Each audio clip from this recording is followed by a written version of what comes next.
Z depth, material effects, object ID, and Z coverage. So, and if I highlight, you'll notice the only difference there is this is straight matted and this is unmatted, alpha ignored. So that's just an introduction. There are so many more features that can be utilized. I wanted to keep it fairly short and give you something to go ahead and test and play with. These effects in this 3D channel, namely ID identifier, ID matte, fog 3D, extractor, depth of field, depth matte, and 3D channel extract.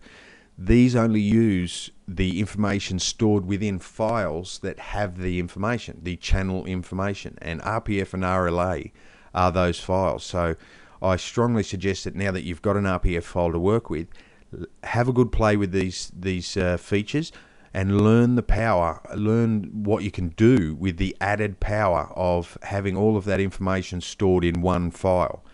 One thing you need to be aware of is the more channel information that you include in an RPF or an RLA, the bigger the file. So without any extra channel information, the file is generally comparable to a TGA file in size, but it exponentially increases as you start to add more and more channel information, because basically you're adding an extra render built into the same file.